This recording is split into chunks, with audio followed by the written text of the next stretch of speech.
Саламатсыздар ма балалар?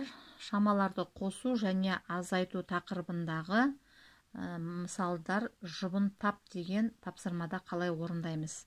Мына жерде бізге бірінші баған және екінші баған берілген. Осы екі бағаннан бір-бірінің жұбын табамыз. Мысалы, мына бағанның мынаның 3 центнермен қосу 4 центнердің жұбын біз мына бағаннан іздейміз. Енді қарайық. 3 центнер қосу 4 центнер.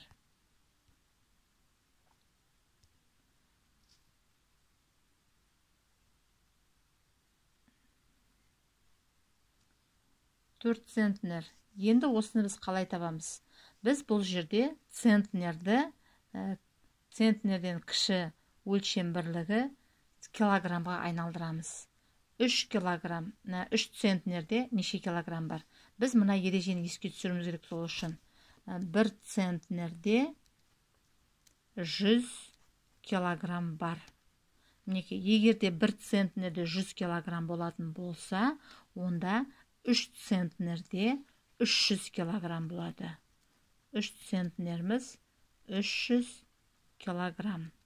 Енді 4 центнер дегеніміз ол 400 килограмм. Міне жазайық үстіне. 300 килограмм қосу 4 центнер дегеніміз 400 килограмм. Мінекей, сонда біз енді бұның жұбын, міне мынау болып шығу керек, бұның жұбы мынадай болып шығу керек. Осының жұбын қасындағы бағаннан қазір іздеп көреміз. Қарайық енді. Мінекей, мына жерден біз бұның жұбын іздейміз.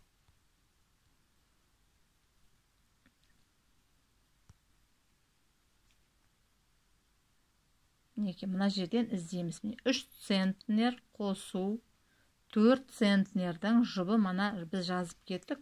3 центнер қосу 4 центнер дегеніміз 300 қосу 400 килограмм болады деп. Енді мына бағаннан соны табамыз. Мінекей, бұның жұбы 300 қосу 400 килограмм. Мінекей, мынау екінші тұрған. Осының жұбы екен. Қасына жазамыз. Келесте дәл осылай. Мінекей, 1 центнер және 5 центнерді тағы да осылай кішкене өлшем бірлігіне айналдырып, центнерді килограммға айналдырып, тағы да мына жақтан жұбын табамыз. Енді мына жерде 96 сантиметр, азайту 3 сантиметр. Енді біз сантиметр кіші өлшем бірлігі болғандықтан, енді біз бұдан үлкен өлшем бірлігін іздеп қараймыз. Қарайық. 96 сантиметр, азайту 3 сантиметр. Енді бұл жерде сантиметр кіші өлшем бірлігі.